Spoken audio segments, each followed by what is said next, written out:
Bien, hermanos, vamos a seguir con el tema ética cristiana, ¿verdad? Espero en el Señor que nos estemos gozando con este tema. Voy a pedirle que abra su Biblia en el libro de Mateo, Mateo capítulo 7.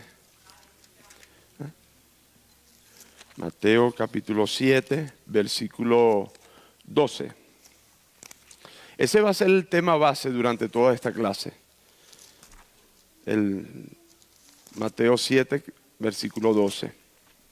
Leemos la palabra de Dios en el nombre del Padre, del Hijo y del Espíritu Santo.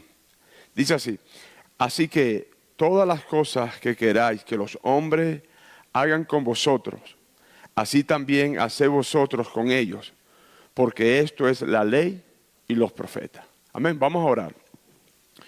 Padre, en el nombre de Jesús, te adoramos y te bendecimos, Señor. Te damos gracias por esta mañana. Te damos gracias por tu amor. Te damos gracias por tu misericordia, Señor. Gracias por tu presencia en nuestras vidas. Señor, gracias porque nos permites estar un día más en tu casa, que es casa de oración.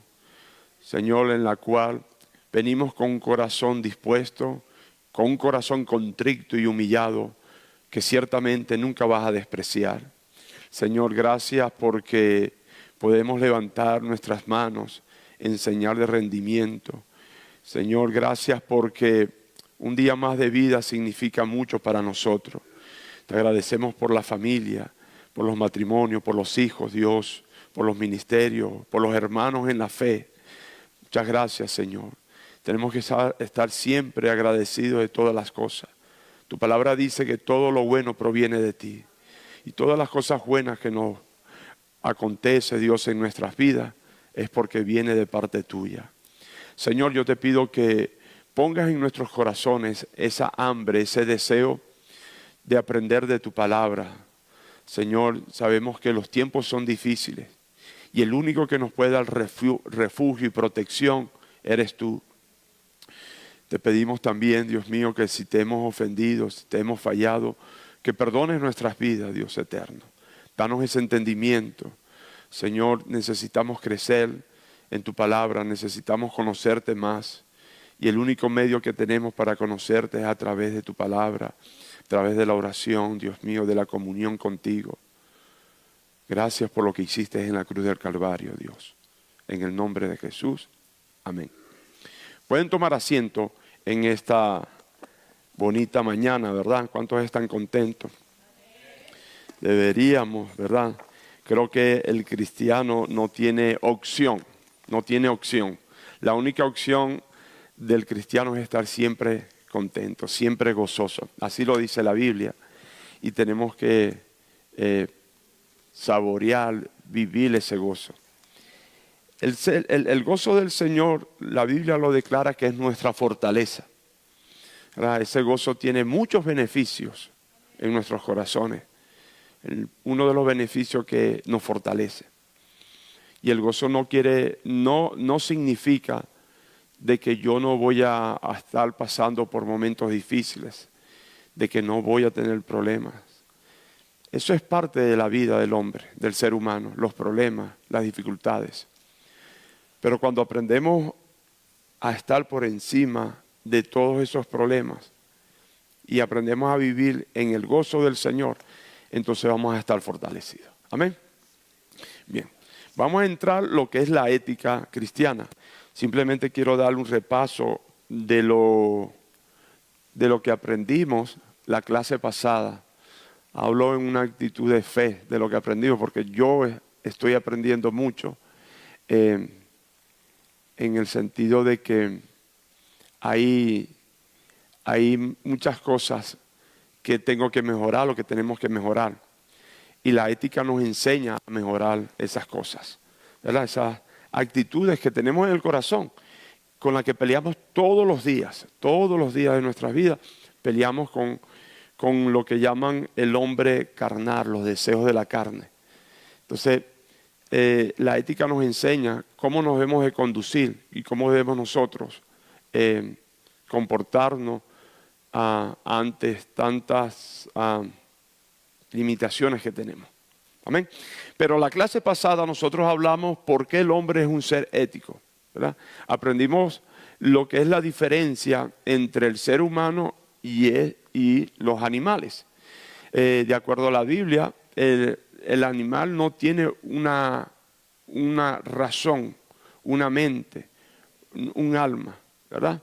El único ser creado que tiene una razón, un alma, y el único ser creado que es la semejanza de Dios, somos nosotros los seres humanos. Por ende, nosotros tenemos que aprender esa posición, que hemos sido creados bajo un principio, bajo una formación, ¿verdad?, que es el temor a Jehová. También vimos la definición de lo que es la ética cristiana, ¿verdad? Lo vimos, que significa el creer o no creer. A eso se refiere la ética cristiana. También pudimos ver el límite que Dios le puso al hombre cuando Nimrod comenzó a construir la Torre de Babel. Hubo un momento que Dios detuvo esa torre, la cual ya no era una sola lengua, sino eran varias lenguas que se hablaban.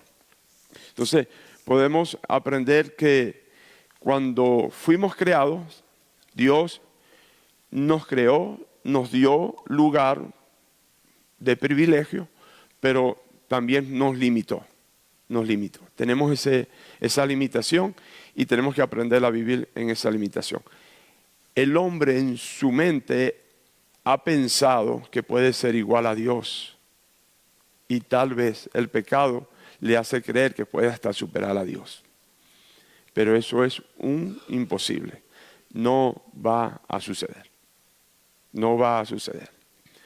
Para los gnósticos es posible, para el ateísmo es posible, ¿verdad?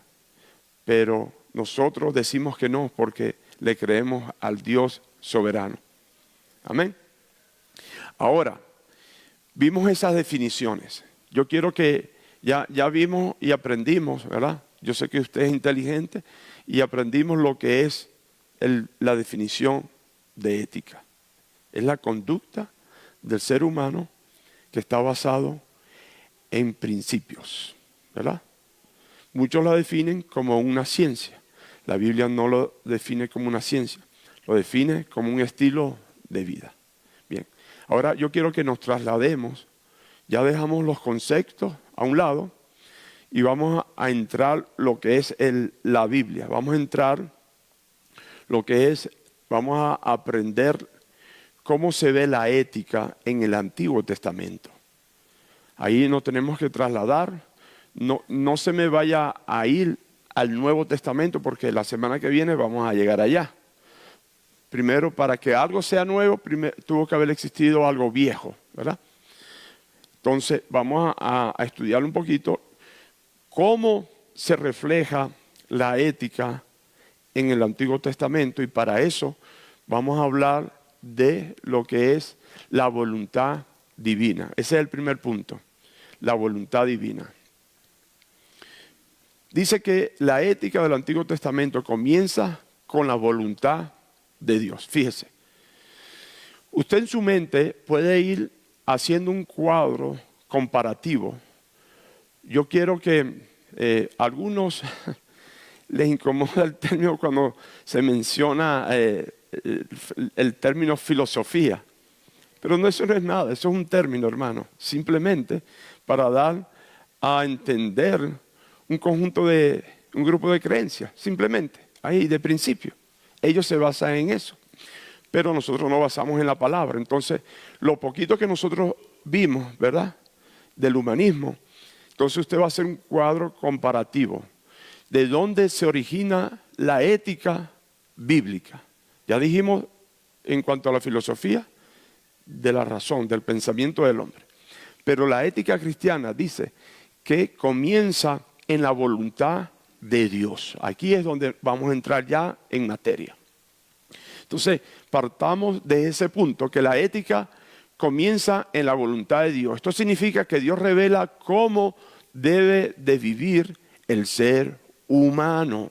O sea, ya Dios ha revelado. Cuando Dios comenzó a revelar el estilo de vida o la conducta del hombre en sus comienzos, en la creación, Dios lo comenzó a hacer de esa forma.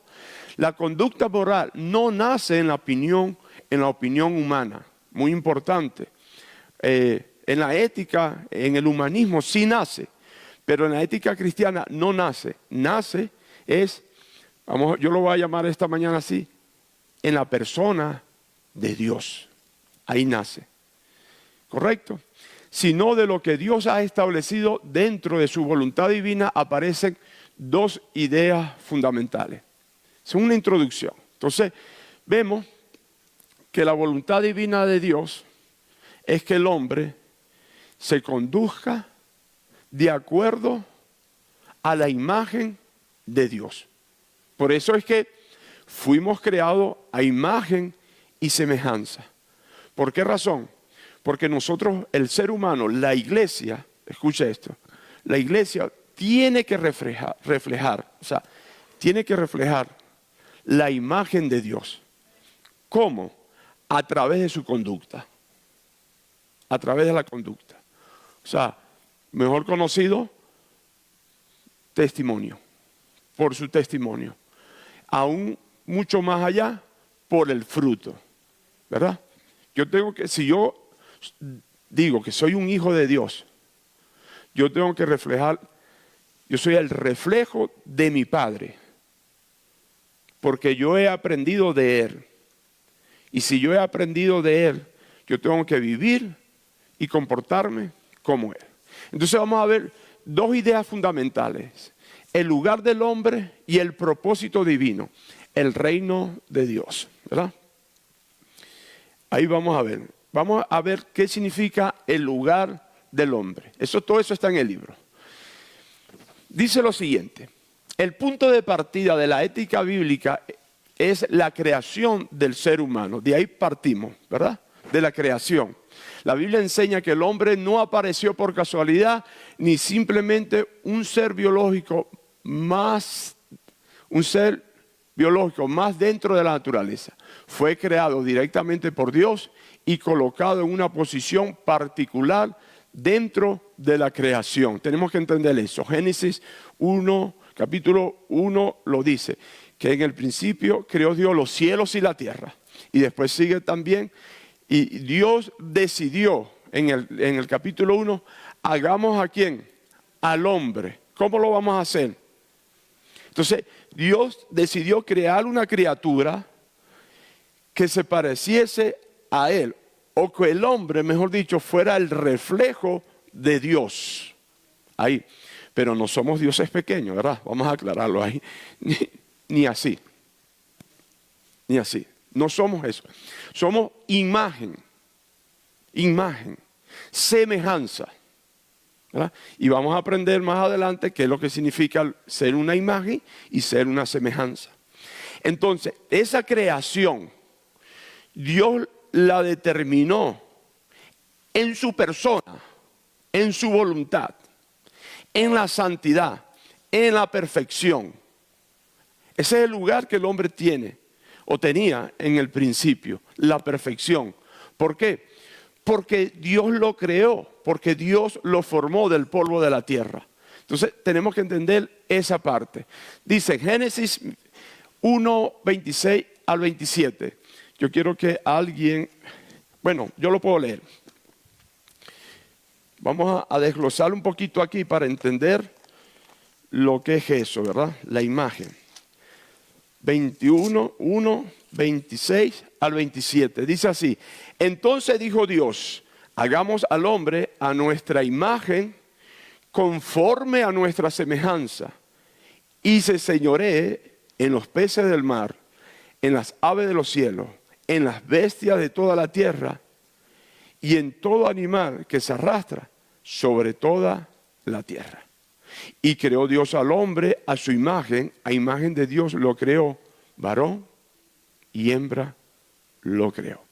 Mire, en este versículo 26, hay tanto que escarbar, hay tanto que sacar, porque el Señor, Dios, dice que lo creó a su imagen, conforme, ¿verdad?, a nuestra semejanza, dice, y se señoree. O sea, cuando usa la palabra señoree, vamos a decirlo aquí, a leerlo ahí, ¿verdad? Afirma. Esto significa que el ser humano posee una dignidad especial. Palabra dignidad, un valor especial, ¿verdad? Y una capacidad moral que lo distingue del resto de las criaturas. Ser imagen de Dios implica que el ser humano tiene la capacidad de razonar, tomar decisiones morales y vivir en relación con Dios y con otros. Fíjense, razonamiento, hay decisiones morales. ¿Por qué toman decisiones morales? Porque la naturaleza de Dios es santa. Y como Dios puso la naturaleza de Dios en el hombre estaba sujeto a tomar decisiones morales y establecer una buena relación con otros. Por eso que Mateo 7:21, ¿qué dice? Haced con los demás lo que ustedes quieran que hagan con sus personas. Porque esto está escrito en la ley y en los profetas. ¿De qué ley y profeta estaba hablando Jesús? Del Antiguo Testamento. Ahí hay una evidencia que sí existió el Antiguo Testamento. Jesús lo menciona. Y cuando Jesús hablaba de esa forma, le explicaba a los discípulos, tenemos que vivir en una ética cristiana de acuerdo a la ley y a los profetas. Porque los profetas tenían la capacidad, ¿verdad?, y la posición, no solo de hablar del futuro, sino también la función es una de tantas, enseñarle al pueblo la ley. En eso trabajaban ellos. Entonces Génesis nos dice que cuando Dios nos crea, nos dota de esa capacidad. Estamos hablando de ética. Cuando nos dota de esa capacidad, el hombre necesita y tiene que caminar de acuerdo a esa capacitación. Hablar de ética simplemente, lo voy a estar siempre repitiendo hasta que termine la clase, es la conducta, ¿verdad?, el estilo de vida del cristiano. Amén. Génesis 1:28 dice lo siguiente: y los bendijo Dios y le dijo, fructificad y multiplicaos, llenad la tierra y sosyugadla, y señoread en los peces del mar, en las aves de los cielos y en todas las bestias que se mueven sobre la tierra. Fíjese, Dios le estaba dando instrucciones al hombre. Ahí le estaba indicando cómo el hombre se tenía que conducir. ¿Cuál era la posición del hombre?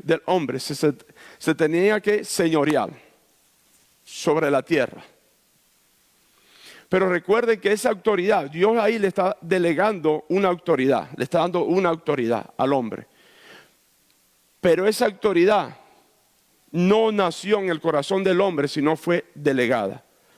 Que si el hombre rompía con las exigencias de Dios, esa autoridad le era retirada. Y de hecho fue así, se le retiró. Porque el hombre le entregó su señorío, ¿verdad?, a Satanás cuando pecó. Satanás tomó control del corazón del hombre. Entonces Dios le da unos parámetros para que él comience a subyugar y a trabajar la tierra. Pero él lo tenía que hacer bajo una ética. Y la ética tenía que ser en obediencia. La ética tenía que ser en santidad. La ética tenía que ser sin pecado. La palabra pecado, la etimología de pecado proviene del original, tiene la connotación del hebreo atar, ¿verdad?, que significa errar en el blanco. Eso es pecado, errar en el blanco. Ir en contra de la voluntad de Dios. A eso se le conoce pecado. ¿Me expliqué ahí? Y a la ética se le conoce cristiana caminar de acuerdo a los estatutos de Cristo, de Dios, de la palabra. Bien. 1.28, Dios le da al ser humano una tarea, llenar la tierra, sobyugarla y ejercer dominio sobre las demás criaturas. Esto no significa que el hombre sea dueño absoluto del mundo, sino que Dios le confía la responsabilidad de administrar y gobernar la creación. Eso es lo que significa. Somos mayordomos, somos administradores. El apóstol Pablo lo llama doulos. Doulos es una connotación del griego que significa esclavo. Y un esclavo no tiene derecho a nada. Así es como él se identifica, siervo de Jesucristo. Hay varios tipos de esclavos. Voy a mencionar dos. Entre ellos está el esclavo doméstico, que fue cuando José fue llevado a la casa de Potifar y sirvió ahí en la casa. Ese es un tipo de esclavo. Pero hay el otro esclavo que Pablo lo identifica, que ya lo he explicado yo aquí, como el doulos, ¿verdad? Que no tiene derecho. Es aquel esclavo que iba sentado en la parte de abajo, en los barcos galeones, iba sentado en un hueco, en un tronco con un hueco en el medio, ¿verdad? Ellos iban desnudos ahí y ellos iban remando, y ellos para nada se podían levantar. ¿Por qué el tronco era hueco? Porque ahí tenían que hacer sus necesidades, comían ahí y también morían ahí. Eso es un esclavo. Así el apóstol Pablo en Corintios se identifica como eso. Ahora, nosotros somos ese tipo de esclavos, hermanos. Ahí tenemos que morir, como dicen, con las botas puestas. Tenemos que morir peleando. Ahora, también la Biblia nos enseña que nosotros somos mayordomos. Y aquí también dice el Salmo 8:6. Dice lo siguiente, vamos al Salmo 8:6.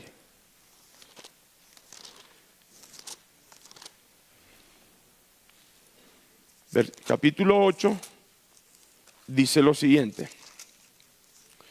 Versículo 6. Le hiciste señorial sobre las obras de tus manos. Todo lo pusiste debajo de sus pies. Ovejas y bueyes, todo ellos. Asimismo las bestias del campo. Versículo 8. Las aves de los cielos y los peces del mar. Todo cuanto pasa por los senderos del mar. Leo el 9. Oh Jehová, Señor nuestro, cuán grande es tu nombre en toda la tierra. Confirma esta enseñanza, ¿verdad? Al afirmar que Dios puso al hombre o al ser humano sobre las obras de sus manos y colocó todas las cosas bajo su autoridad. El salmista reconoce así la posición especial que el ser humano ocupa dentro del orden creado. Ahora, para entender esto mejor, voy al grano. ¿Cuál es el lugar que el hombre tiene en la creación? Ahorita es otra cosa, pero en el principio, ¿cuál fue el lugar que el hombre tenía en la creación al principio? ¿Cuál era el lugar que el hombre tenía en la creación al principio? La posición o el lugar que él tenía era que se tenía que señorear. O sea, era el mayordomo, el administrador de todo lo que Dios había creado. Y el hombre en ese lugar se tenía que manejar bajo una ética. Ya lo mencioné. El hombre no se manejó bajo esa ética. El hombre totalmente se desvió de la conducta que Dios había establecido para él mismo, para el mismo hombre. El hombre le dio la espalda a Dios, rompiendo los principios que él había establecido. Dios le había dado un privilegio al hombre en ese momento y le dijo: te vas a señorear, vas a gobernar, vas a hacer todo Pero esta es la limitación. Clase pasada lo vimos, capítulo 3, lo vimos. Esta es la limitación. No puedes pasar la línea. No puedes traspasar esta puerta. Porque entonces rompe con mi ética, con la ética de Dios. Y sin embargo, esta autoridad no es autónoma. Dios sigue siendo el verdadero soberano del universo. Y el dominio humano debe ejercerse bajo su autoridad. El hombre no gobierna al mundo según su propio capricho, sino como administrador de lo que pertenece a Dios. El hombre en la actualidad gobierna al mundo según sus caprichos. Siempre ha sido así. Después de la creación.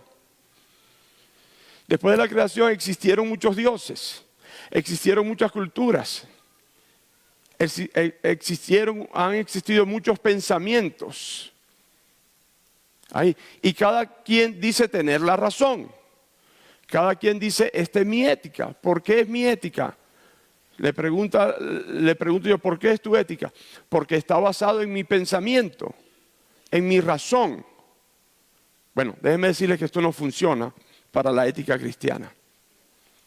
Y ese pensamiento muchas veces se ha querido infiltrar en el pensamiento de los hijos de Dios, en el cristiano o en la iglesia. Yo quiero llevar a ustedes a Colosenses para decirles, para tener como base lo que yo estoy diciendo. Colosenses, capítulo, ya le digo, 5, vamos a ver, no, perdón. Estoy en Primera de Tesalonicenses, vamos para Colosenses. No, me voy a un poquito atrás, permítame. Un poquito no, todo. A ver, 2:8, estaba un poquito perdido yo. 2:8, dice lo siguiente. 2:8, aquí está. Mirad que nadie os engañe por medio de filosofía y huecas sutilezas, según las tradiciones de los hombres, conforme a los rudimentos del mundo y no según Cristo. Ahí está. El apóstol Pablo le aconseja a la iglesia en Colosa y le dice, tengan cuidado con las filosofías, que son huecas y sutiles, ¿verdad? Y que esos pensamientos están conformes a los rudimentos del mundo. 2:8. La ética del ser humano está basado en ¿qué? En los pensamientos, sencillamente, en los pensamientos, hermano. Y tenemos que nosotros aprender a identificar esos pensamientos. Muy fácil, no necesitamos ser muy versátil en la Biblia o ser muy teólogos, vamos a decirlo así, sino simplemente tenemos el Espíritu Santo y Él nos guía y nos pone esa alerta ahí en el corazón. La hermana, sí.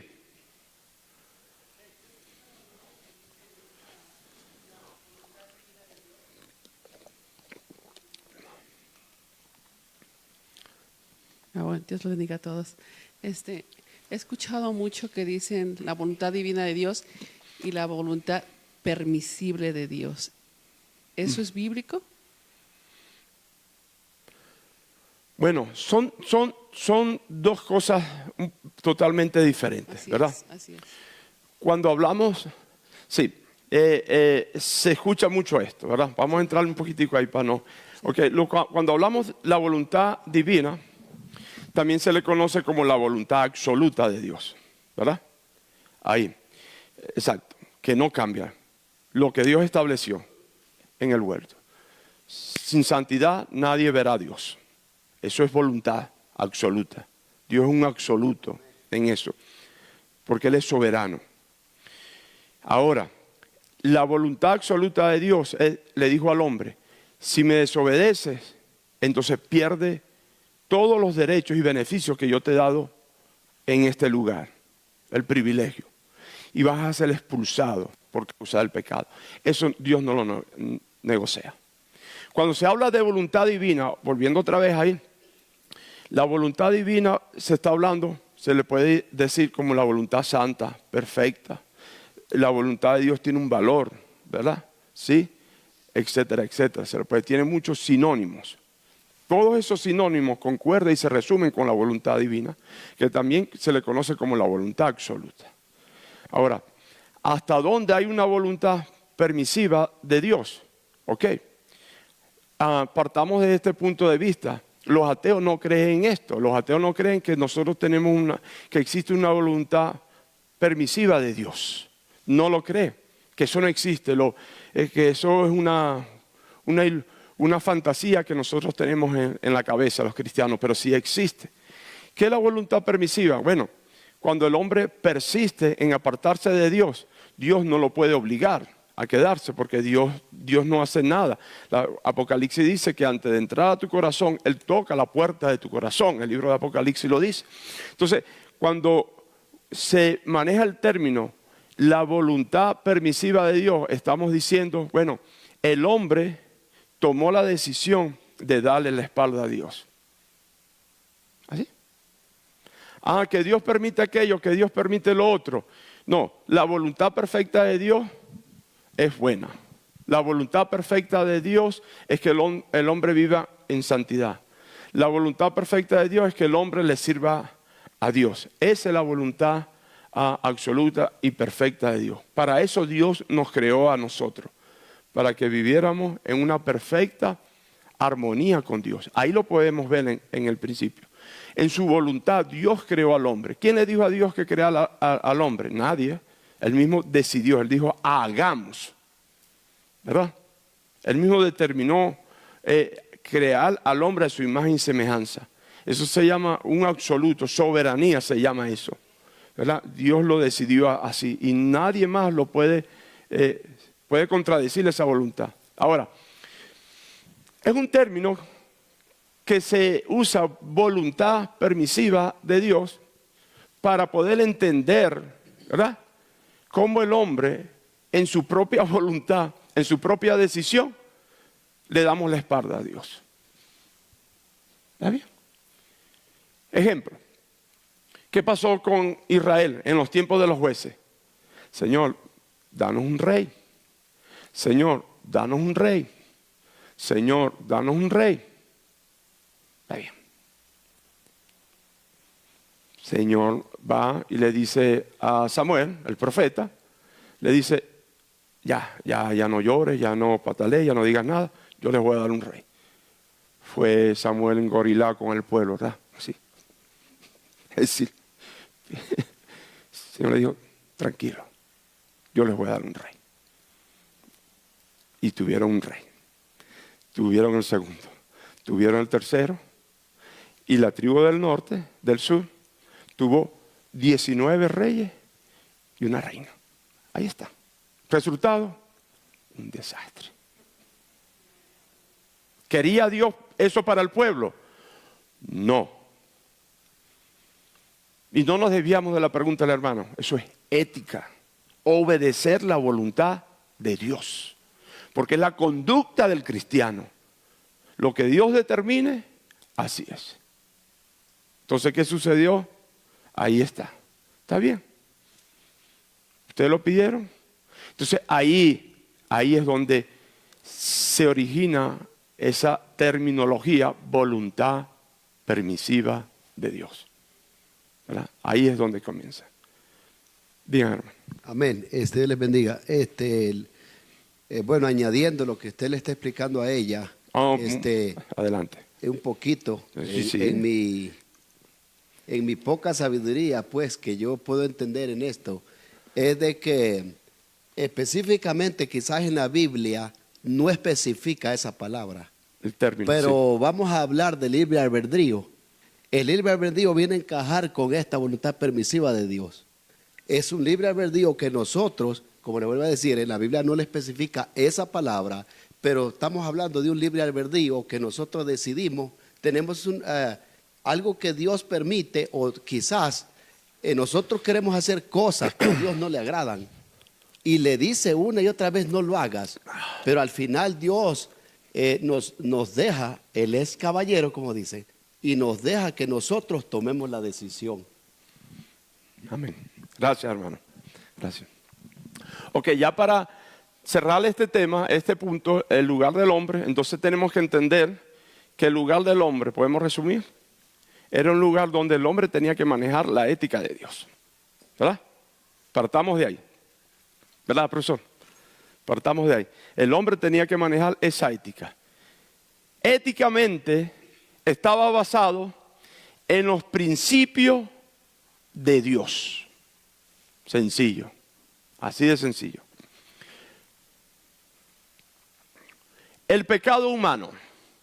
Para entender la ética del Antiguo Testamento es necesario comprender primero la realidad del pecado en el ser humano.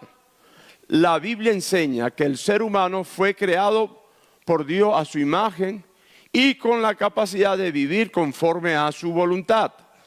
Sin embargo, también muestra que el hombre puede desobedecer a Dios. Aquí vamos a entender más la llama que encendió la hermana, ¿verdad? Hay muy buena pregunta. Eso es para que despertemos, ¿verdad? En esta mañana. El hombre, fíjese, me llama aquí la curiosidad porque dice que el hombre, Dios ha dotado al ser humano, ¿dónde está? De capacidad de vivir conforme a su voluntad. Claro, Dios lo capacitó. ¿Por qué Dios lo capacitó? Porque lo hizo a su semejanza, ¿verdad? Lo hizo a su semejanza. Y Dios es un Dios santo. El hombre tiene que vivir en santidad. Dios es un Dios de amor. Tiene que vivir en amor. Dios es un Dios de obediencia. ¿Por qué? ¿A quién va a obedecer a Dios? A Él mismo. Su naturaleza. ¿Puede Dios pecar? No puede Dios pecar. ¿Por qué? Porque Él es Dios, sí, ya lo sabemos. Pero ¿por qué no puede pecar? Porque, voy a decirlo así, su ética no se lo permite. Su naturaleza no se lo permite. Entonces, esa naturaleza, ¿verdad? Vamos a decirlo así, en menor escala, Dios lo pone en el hombre. Y esa misma naturaleza te dota de una capacidad para que haya o exista una continuidad de servir, obedeciendo o de seguir viviendo bajo la ética de Dios. Pero la capacidad que Dios le entregó al hombre, lo dotó al hombre esa capacidad el hombre la tomó para desobedecer a Dios. ¿Por qué? Porque en el capítulo 3 Satanás comienza a hablar distorsionadamente de una verdad y la mujer comenzó en su capacidad a analizar esa verdad. Y dice que tomó del fruto y le dio al hombre. ¿Por qué se hace eso? Porque estamos dotados, estamos formados de algo. Antes de tomar y dar, el hombre era súper inteligente. El ser humano. Ahora, bueno, no sé, ¿no? Pero súper inteligente. Tenía esa capacidad, esa razón. Y la serpiente se le mete por acá, por la mente, el análisis. ¿Sabe Dios que el día que ustedes coman o que comas de esto vas a ser como ella, como él? Dice, uy. Y el hombre ya conocía a Dios, porque Dios hablaba directamente con el hombre. El hombre sabía de la grandeza, de lo omnipotente que es Dios. El haber los animales, el haber creado al hombre, el hombre mismo, esto no lo pudo haber hecho sino alguien superior a nosotros y se llama Dios. El hombre, cuando se vio que era la máxima autoridad en la tierra, delegada por Dios, eso se llama semejanza. Y el hombre tenía esa capacidad, pero también la tuvo para actuar de manera errónea. Esta realidad aparece desde el principio de la Biblia en el libro de Génesis, cuando Adán y Eva desobedecen el mandato de Dios. Desde ese momento el pecado entra a la historia humana y afecta la relación entre Dios y el ser humano. En el capítulo 3 se rompe, hay un abismo entre la ética de Dios y la ética del hombre. En esa rotura es que comienza a surgir el humanismo. Los que estuvieron conmigo en la primera clase, ¿verdad? El humanismo es se basa en el centro, o pone en el centro al hombre. Ahí comenzaron a surgir dioses, comenzaron a surgir culturas, comenzaron a surgir pensamientos. Tenemos que entender eso. ¿Cuándo comienza esto? Cuando se rompe la relación entre Dios y el hombre. Lo separa el pecado, el abismo, el hoyo es el pecado. Errar en el blanco, eso es pecado. ¿Qué ocurre? Ya el hombre dijo, no necesitamos a Dios, porque ya podemos ser como Él. ¿En qué sentido? Conocemos el bien y conocemos el mal. Ahí está. Qué bonito, ¿verdad? Un ateo. Ahí comienza, entonces, ahí es donde se origina, de acuerdo a mi interpretación, ¿verdad? Como dijo el hermano a mí, la ética del humanismo del hombre, en ese momento. Y se termina, no voy a decir que se termina, no se termina para Dios, pero se termina para el hombre, la ética de Dios en el hombre. Porque el hombre decide vivir conforme a su razonamiento. El mismo hombre. Vamos para adelante. El pecado en términos sencillos es apartarse de la voluntad de Dios cuando una persona actúa en contra de lo que Dios ha mandado. Eso fue lo que pasó, Génesis 3. Estar pecando por esta razón. La ética del Antiguo Testamento no solo enseña cómo debe vivir el ser humano, sino que también reconoce que las personas muchas veces fallan en obedecer a Dios. Ahí fallamos. Debido a esto, la Biblia insiste constantemente en la necesidad de arrepentimiento, obediencia y restauración en la relación de Dios. A partir de esta realidad, el Antiguo Testamento desarrolla varias enseñanzas éticas fundamentales acerca del pecado humano, los cuales pueden resumirse en los siguientes principios, ¿verdad? Aquí está. Entonces, necesitamos aprender eso, ¿verdad? Que cuando termina la ética de Dios en el hombre, es cuando el hombre, en su capacidad que Dios le había dado de elegir, eligió desobedecer a Dios. Entonces, pregunto yo en esta mañana, ¿bajo qué principios éticos el hombre comenzó a conducir su vida? ¿Quién me responde? El hermano. En una palabra.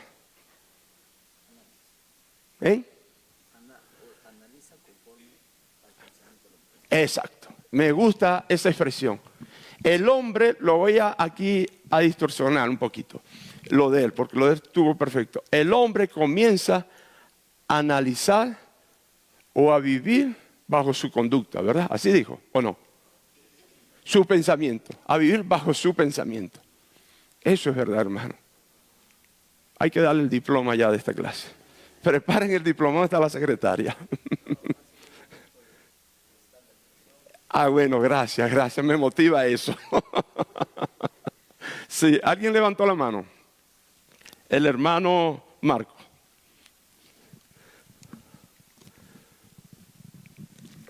Bueno, Dios los bendiga, hermanos. No me quiero adelantar, Carlos. Apague el micrófono. Tú me dices, por favor. Pero es que siempre la palabra emociona, ¿verdad? Y vemos varios principios ahí, ya están impregnados en la mente, ¿verdad? Pero me quedo analizando, por ejemplo, que Dios le había dado una identidad al hombre. Correcto. ¿Verdad? Está resumido ahí en los versículos 26, 27 y 28. Pero Dios dijo, no. Y entonces la consecuencia es nada más y nada menos que se corrompe la conciencia del hombre. Bueno, y para concluir mi comentario, tiene que venir más adelante el Espíritu Santo para que esa conciencia, ¿verdad? El Espíritu Santo nos dé discernimiento para poder, a diferencia del pasado, ¿verdad?, tener una vida que nos permita el Espíritu Santo decidir entre lo bueno y lo malo. Nada más. Solo le digo, acuérdese que usted va a dar clase. Acuérdese de eso, yo voy a venir también. Y eso no es venganza. Eso me gusta, ¿verdad? Solo digo eso, así que yo me aguanto. No, hermano, ya usted sabe. Dice, ok, tiene que haber uno. Vimos el lugar, ahora vimos el pecado, ¿verdad? En el pecado, número uno, el hombre tiene que reconocer, tiene que haber el reconocimiento del pecado en el hombre. Dice, una característica importante de la ética del Antiguo Testamento es que reconoce la realidad del pecado en el ser humano. La Biblia no presenta al hombre como moralmente perfecto, no, sino como alguien que con frecuencia se aparta de Dios. A lo largo de la historia de Israel se observa cómo el pueblo desobedece repentinamente los mandamientos de Dios. Los profetas anuncian constantemente la idolatría, la injusticia y la desobediencia del pueblo. Por esta razón, la ética bíblica reconoce que el ser humano necesita corrección, arrepentimiento y dirección divina para vivir correctamente. Ahorita entro en el ejemplo. Vamos a este concepto, ¿verdad? El hombre dice ahí que necesita reconocer, el Antiguo Testamento reconoce la realidad del pecado en el ser humano, dice. Y la Biblia no presenta al hombre como moralmente perfecto, porque no somos perfectos.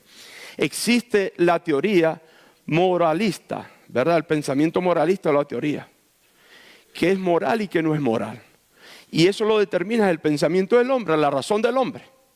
Si algo inmoral, tú practicas algo inmoral y no te sientes mal, eso quiere decir que está bien, que es moral. No, eso no lo determina la Biblia. La Biblia dice que lo inmoral es pecado. ¿Ok? Entonces no somos perfectamente morales. Hay unos que sí, de apellido, ¿verdad? Pero nosotros no. No. Yo soy un pecador, arrepentido. ¿Peco todos los días? Sí, yo peco todos los días. Pero también Romano dice que abogado tenemos para con el Padre, que es Cristo Jesús, ¿verdad? Entonces confesamos, nos apartamos, reconozco y me aparto. Pero hay un caso muy explícito que es muy conocido por la comunidad cristiana, que es el caso del rey David, cuando manda matar a Urías, ¿verdad? El rey David se enamoró. Voy a adelantarme porque el tiempo me está ganando. Siempre nos va a ganar el tiempo, siempre. Bueno, David se enamora de una mujer casada. David estaba sin hacer nada, se asomaba por el balcón y vio una mujer. Dice la Biblia que era muy bonita, muy hermosa.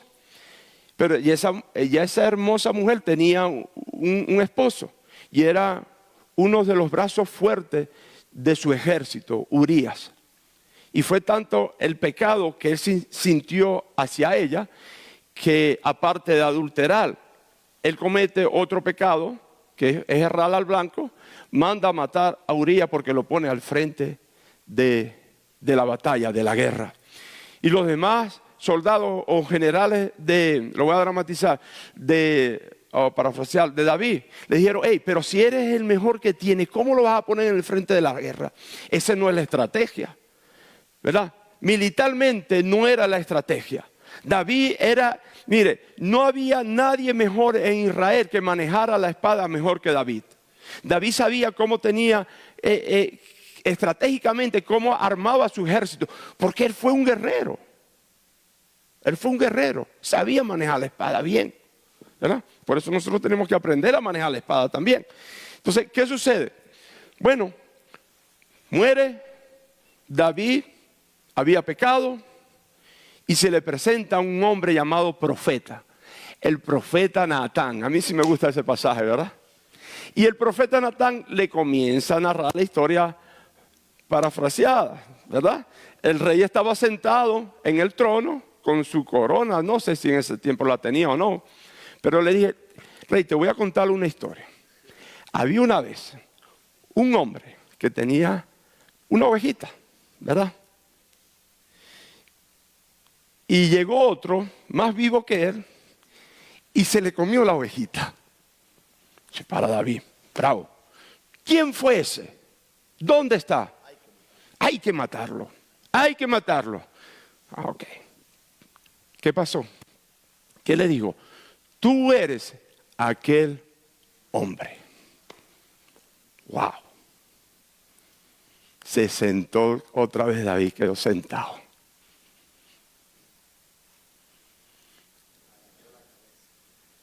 Y ahí agachó todo. Se sentó el rey David. Primero lo confrontó Dios. Le digo, tú eres el pecador. Tú eres el asesino. Tú eres el que erraste en el blanco. Tú. Dice segundo de Samuel 12:13, pequé contra Jehová. ¿Qué pasó ahí? Reconoció su pecado. Cuando el hombre reconoce su pecado, entra nuevamente, ¿verdad?, a la ética de Dios en el Antiguo Testamento. Yo pequé, sí, yo pequé. Te pido perdón. Porque yo reconozco mis rebeliones y mi pecado está siempre delante de mí. Salmo 51. ¿Qué nos enseña este ejemplo? Uno, este relato muestra claramente que incluso una persona cercana a Dios puede pecar. Podemos estar cerca de Dios. Hermano, porque los únicos que pecan son los que estamos cerca de Dios. Porque los que están lejos de Dios viven en pecado, ¿verdad? Eso es lógico. Segundo, el pecado debe ser reconocido. Tercero, Dios confronta el pecado. Cuarto, el ser humano necesita arrepentirse. Por eso la ética del Antiguo Testamento reconoce que el ser humano no es moralmente perfecto y necesita constantemente volver a Dios, reconocer el pecado. Porque la ética cristiana se trata de un solo problema. ¿Sabía usted cuál es?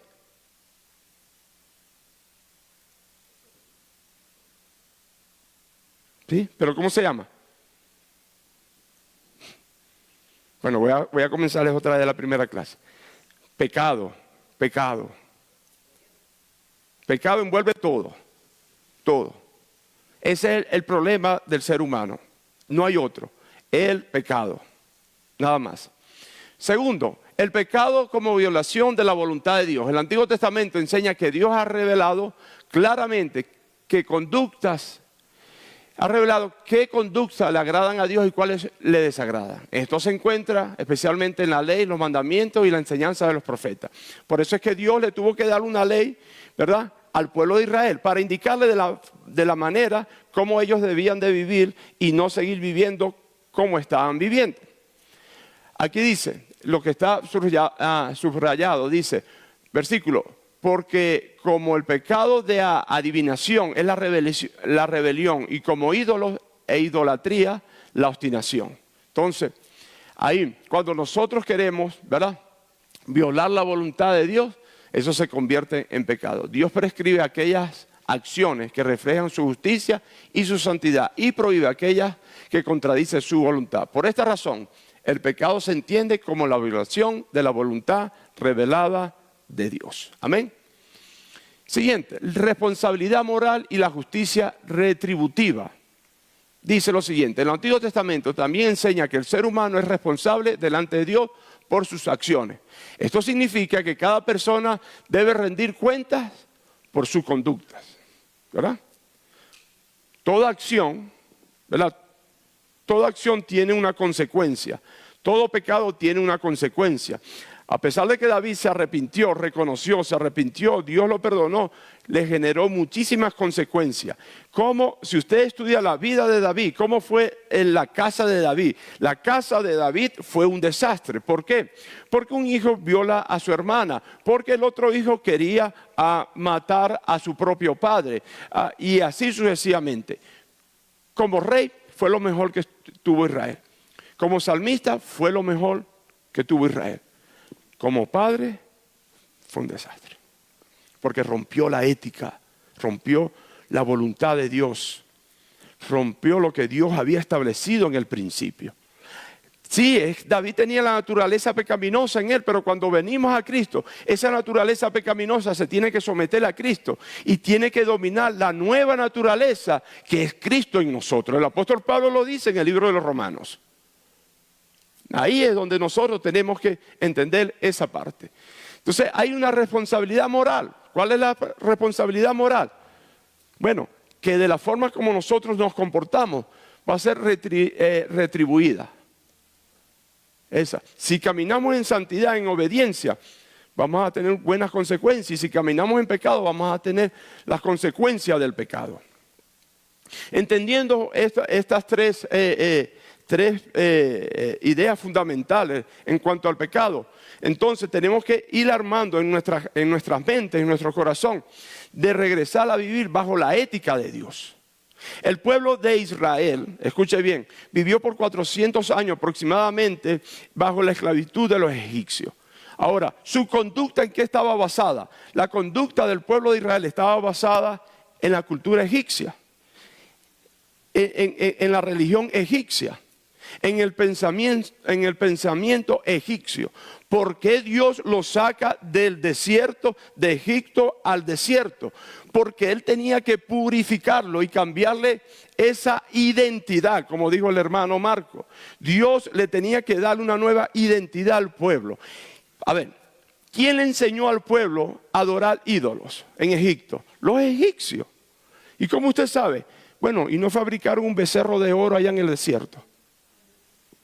¿Quiénes lo enseñaron a danzar con la pandereta? Los egipcios. ¿O no es así? Le hace la historia.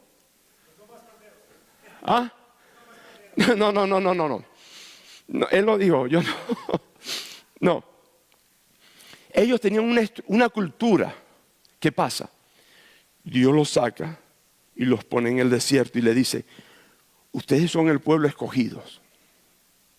Ciertamente allá se rompió mi ética y ustedes han venido siguiendo en ese ciclo también. Pero Dios le dice: no, ya no más. La ley, el mandamiento y los estatutos. Le dice: bajo esta ética es lo que ustedes vienen. Y ahí surgen los mandamientos. Entonces ya el pueblo de Israel, que no tenía nada, absolutamente nada, Dios le entrega unos mandamientos. Y ahora el pueblo se regía por esos mandamientos. Rompió con la identidad idólatra, politeísta que traían de Egipto, de varios dioses, y le entrega uno que se le conoce como monoteísmo, ¿verdad? Ético. Un solo Dios, le dice. El monoteísmo ético significa que la moral del pueblo de Israel estaba basada en la existencia de un solo Dios verdadero, más nada. En otras palabras, la ética del Antiguo Testamento no nace simplemente de normas sociales, no, olvídese de eso. La sociedad me exige que yo tengo que vestirme así. Bueno, es la sociedad. o de tradiciones humanas, sino del carácter del mismo Dios. Porque Dios es santo, justo y verdadero. También exige que su pueblo viva de manera justa y santa. Por esta razón, en la Biblia, la ética y la fe en Dios están completamente unidos. Conocer al único Dios verdadero implica también vivir conforme a su voluntad. Dice, a partir de esta relación entre la fe y el único Dios y la vida moral se pueden comprender varios principios fundamentales del monoteísmo ético en el Antiguo Testamento. Número 1, el origen divino de la ley. Ya lo dije, lo anuncié. Bien, algunos estudiosos han pensado que las normas morales del Pentateuco, son tan elevadas que debieron haber sido escritas mucho tiempo después de Moisés. Fíjese, algunos comentaristas. Eso es falso. Eso no fue escrito después de Moisés. Porque si fue escrito después de Moisés, entonces el pueblo de Dios hubiese sido más rebelde, quizás no hubiese salido nunca de Egipto, hasta mucho después, hasta conocer la ley. Porque ¿qué es lo que te hace libre? Conoceréis la verdad y la verdad te hará libre. La palabra de Dios es lo que te hace libre. La palabra de Dios es lo que nos hace libre. No es el testimonio, no es la experiencia de los demás. La palabra de Dios. Bien, sigue diciendo. Según esa idea, la ley habría surgido en un periodo posterior de la historia de Israel. No. Sin embargo, la Biblia misma afirma que la ley fue dada por Dios a través de Moisés. El Antiguo Testamento confirma esto cuando dice, Juan 1:17, la ley por medio de Moisés fue dada, no después. Dice Juan 5, dice, porque si creyeseis a Moisés, me creerías a mí. El origen de la ley. La ética fue revelada por Dios. ¿Cuándo la ética fue revelada por Dios? Hermano, ¿cuándo? En el Edén fue revelada la ética por Dios. En el Edén. ¿Cuándo? Hagamos al hombre a imagen y semejanza. ¿De quién? De Dios. Dios le dio las indicaciones cómo tenía el hombre que desarrollarse en el huerto del Edén. Se iba a señorear, pero ese señorío se iba a basar de acuerdo a qué. Bueno, a la capacidad que Dios le entregó al hombre. Y esa capacidad, la fuente de esa capacidad fue Dios. Fue Dios. Entonces la ética en el Antiguo Testamento comienza en la creación, con Dios mismo. Amén. Bien. Decimos que este punto enseña que la fe del pueblo de Israel en un solo Dios verdadero no surgió poco a poco a partir de la creencia de muchos dioses. No surgió de los muchos dioses. Algunos estudiosos han pensado que en el principio Israel creía en muchos dioses, que se le conoce politeísmo, muchos dioses, como los pueblos vecinos. Y con el tiempo fue desarrollando una idea de un solo Dios. Sin embargo, la Biblia presenta algo diferente. Deuteronomio 6:4 dice, oye Israel, Jehová nuestro Dios, uno es. ¿Por qué de los vecinos? Porque ese pueblo no era muy original. Escuchaba mucho de las demás naciones. Porque Israel no fue la primera nación, olvídese de eso. Tenemos que comenzar desde Nimrod. Ahí comenzaron a surgir las naciones, muchas naciones. Entre ellas tenemos, ecléctico, exacto. Ahí surgió. ¿Sí entendieron ese concepto, ese término? Lo explica, por favor, hermano Marco. Yo le dije que yo iba a estar presente. Había creencias, ¿verdad? Múltiples, basadas en Dios. Como hoy en día, ¿verdad? Que de repente una piedra. Sí, en exacto. aquel tiempo igual habían los Baales, por eso, ¿verdad? Politeísmo. Eso es. Ok. Yo le dije que yo estoy presente. Bien. Entonces, ¿qué sucede? Ellos aprendían de muchos pueblos vecinos. Por eso es que en el tiempo de los jueces, Señor, dame un rey, dame un rey. ¿Por qué ellos querían un rey? Porque lo que estaban viendo, y qué bien le iba, ¿verdad? Y Dios quería establecer un gobierno teocrático. Dios directamente gobernando al pueblo. ¡Ah, qué maravilloso!, ¿verdad? Pero no quisieron así. Bueno, está bien. Pero nosotros determinamos que la ley, la ética fue revelada por Dios. Ahora, al pueblo de Israel, por medio de la ley. De la misma manera, las normas morales que aparecen en la ley de Moisés fueron copiadas, no fueron copiadas de otras culturas, ni desarrolladas a partir de sistemas morales anteriores. La Biblia enseña que esas normas fueron reveladas directamente a Dios. ¿Por qué Dios le entrega ese código de ética? Vamos a decirlo así, que son los mandamientos. Yo siempre doy este ejemplo y lo aprendí así de la profesora. Dice, pasaba una cucaracha por el frente, la mataba y se la comía. Y Dios dijo, bueno, un ejemplo. Dios dijo, no. Ustedes no pueden comer cucaracha. Y le da una lista de todo lo que podían comer.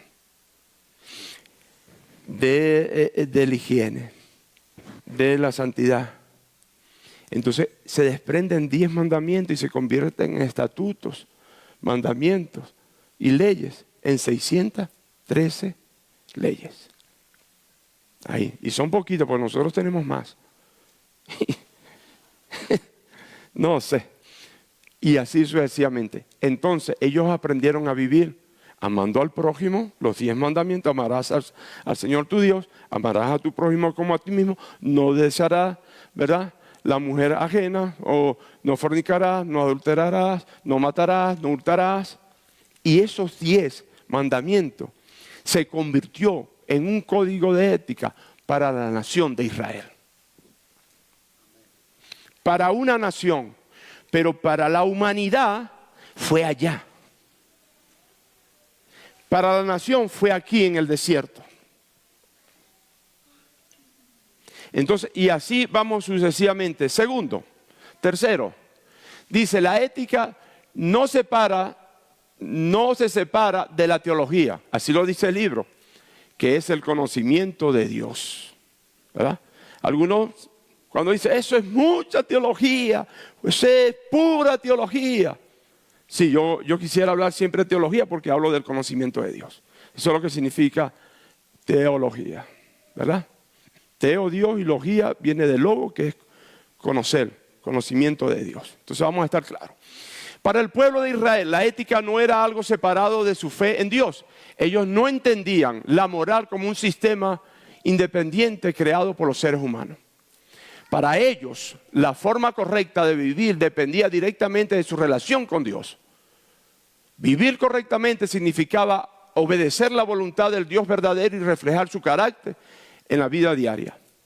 Por esta razón, en la Biblia la moral siempre está unida a la fe en Dios. Para yo ser una persona moral, mi fe tiene que estar sometida a Dios. Dice, y a la obediencia de su mandamiento. Conocer a Dios no solo implicaba creer en Él, sino también vivir de acuerdo con justicia, su santidad y verdad. Hermano, nosotros como iglesia, como cristianos, ¿verdad?, como portadores de la voz de Dios, aquí le voy a dar una aplicación. Debería de desaparecer de nuestro léxico cristiano, de nuestra ética, el pensamiento y esta expresión. Yo pienso que esto se debe hacer así, yo creo que esto se debe hacer así, y según yo, esto se debe hacer así. Porque en ese pienso y en ese según y ese creo se está determinando un código ético. Que ese código ético se está basando en el humanismo, en la razón del hombre. Ahí se está basando el según yo. Queremos determinar desde el púlpito y queremos determinar desde acá abajo, según mi experiencia, cómo ustedes deben de vivir. Erróneo, eso está mal. Eso está mal, porque estamos menospreciando la ley de Jehová. Si usted y yo queremos ser hombres de Dios con autoridad, tenemos que vivir bajo la ley de Dios, bajo la palabra de Dios. Voy con usted, hermano. Si nosotros no aprendemos a vivir de esa forma, estamos muy mal. Estamos muy mal. Porque nuestra ética no se está basando, estamos fuera de la ética de Dios. ¿Cómo es posible que yo voy a determinar aquí, por la experiencia que yo tuve con Dios a solas, lo puedo enseñar como una doctrina? No funciona. No funciona. Lo que funciona es de acuerdo a la palabra de Dios. Es nuestra regla de conducta, lo dice la palabra. Es nuestro código. Por eso que Dios destruyó el pensamiento del pueblo de Israel cuando salió de Egipto. ¿Qué determinó Israel en el desierto? Bueno, Moisés no viene, hagamos un becerro de oro y comencemos a adorarles. Vamos a adorarles. Ahí. Y cuando Moisés baja del cerro, ¿qué hizo Moisés? ¿Qué traía en las manos? ¿Y qué hizo? Le dio contra el suelo, la pácata. Pueblo idólatra. ¿Por qué? Porque el hombre, en lo que había aprendido en Egipto, lo puso por práctica. Ahí está el grave problema. Es que Dios me llevó por allá, me habló, me dijo esto que hiciera y pasó un milagro. Está bien, está muy bien. Yo no creo ni dejo de creer. Está bien. Pero no me lo venga a mí a enseñar como doctrina, porque entonces yo voy a tener que ir al mismo lugar de usted, hacer lo mismo que usted hizo, no va a pasar nada y voy a decir, Dios no cree, Dios no hace nada. Esa es su experiencia, viva eso con Dios usted, en lo secreto, ahí, en lo solito, calladito y listo.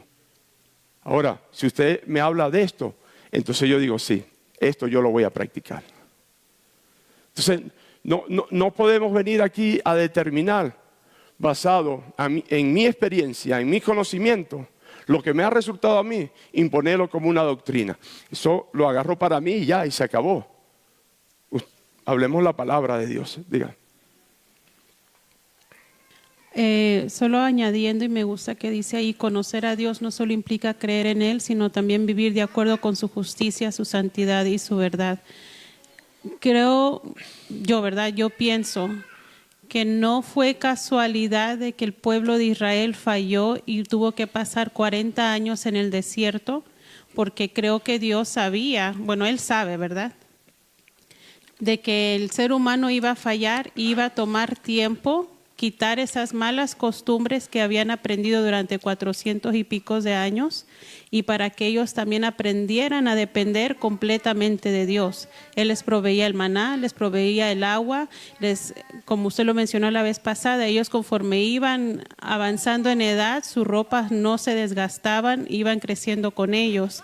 Entonces eso nos muestra que cuando uno depende completamente de Dios y sabe que Dios es soberano, Dios en su misericordia también nos provee, y la importancia, de hecho mi esposo ayer decía, la importancia de siempre teniendo trabajo, lo que sea, uno reconocer que todo viene de Dios y no es por sus propias fuerzas. Amén. Así es. Me ha tocado escuchar también comentarios que a mí me molestan, porque dicen, Dios es bueno conmigo a pesar de que no hago las cosas como debe de ser.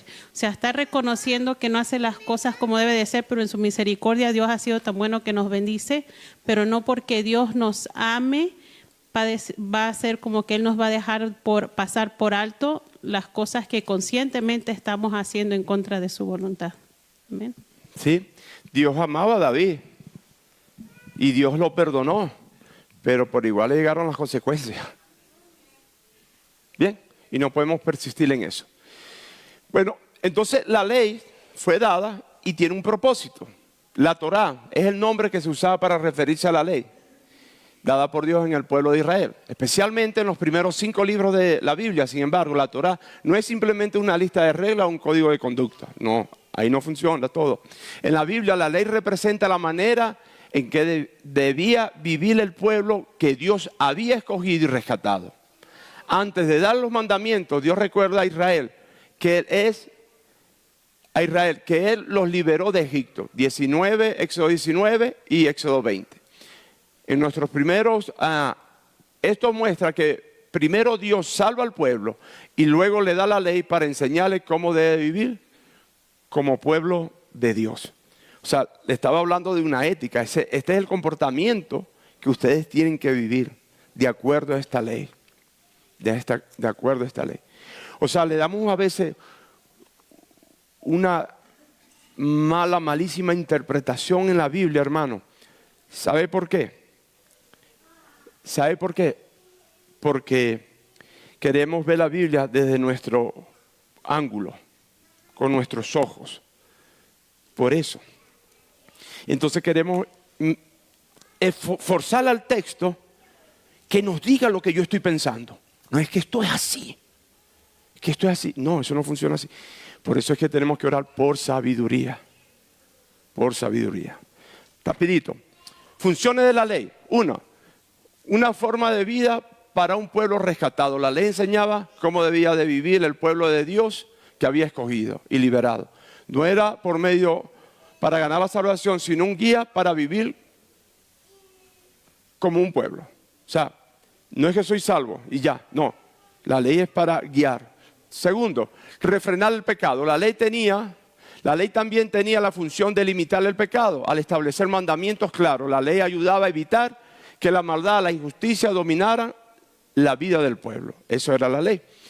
Tercero, revela y controla el corazón pecaminoso. La ley mostraba que el problema del ser humano no solo es externo, sino también interno. Al dar el mandamiento, la ley hacía evidente la tendencia del corazón humano hacia el pecado. O sea, lo externo no era tan importante. ¿Cuáles son los pecados externos? Bueno, muchas cosas, pero lo interno se refleja a través del fruto. Cuarto, mostrar la verdadera naturaleza del pecado. Esa era la ley. Quinto, convencer al ser humano de su pecado. Esa era la ley, o la Torá. Preparar el camino para Cristo. Esa era la Torá. O sigue siendo, Gálatas 3:24, la ley ha sido nuestro ayo para llevarnos a Cristo. La Torá no fue dada simplemente como un conjunto de reglas, sino como la forma de vida para el pueblo de Dios, para revelar el pecado y preparar el camino para la salvación en Cristo. Conclusión, para terminar ya. 55 segundos me falta. El estudio de la ética del Antiguo Testamento muestra que la vida moral del ser humano está profundamente relacionada con su relación, no está bien relacionada con su relación, ¿verdad?, con Dios. La Biblia enseña que el ser humano fue creado por Dios para vivir conforme a su voluntad. Pero el pecado ha llevado al hombre a apartarse del propósito.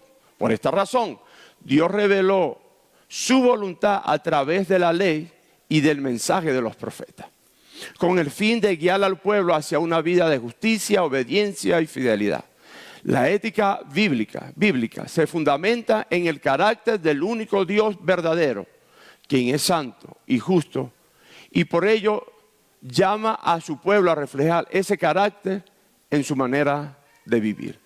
De esta forma, la ética del Antiguo Testamento no solo enseña principios morales, sino que también invita al ser humano a examinar su vida y a vivir en obediencia a Dios. Comprender estas enseñanzas debe llevar al creyente no solo a conocer lo que es correcto, sino también a practicar la justicia, la verdad y la fidelidad en la vida diaria, reflejando así el carácter de Dios en sus acciones y en su relación con los demás. Un comportamiento que nosotros tenemos que tener para aceptar la ley de Dios, la palabra de Dios, es humildad. ¿Hemos definido el concepto de humildad o lo hemos confundido con limitaciones personales? Ya lo dije, llega un hombre mal vestido, es muy humilde. Llega un hombre bien vestido, es muy altivo. No, eso no tiene nada que ver con humildad. Cuando yo me dejo enseñar, instruir por la ley de Dios, yo estoy dando a entender que el fruto de la humildad está en mí. Hemos aprendido hoy cómo se manifiesta la ética en el Antiguo Testamento. Amén. Sin más que decir, los invito para la semana que viene, que vamos a entrar la ética en el Nuevo Testamento. Y ya vamos a ir avanzando hasta terminar con la ética paulina. Pablo. Ahí ese hombre sí nos da duro, porque él recopila todo lo que es el Antiguo y el Nuevo Testamento. Y de ahí sale lo que es un bate, que se llama ética. Le comienza a dar duro a las iglesias allá en el Asia Menor. Gracias a Dios que ya él está con el Señor. Amén. Bien, hermano, vamos a estar en pie. Vamos a darle gracias a Dios por esta clase.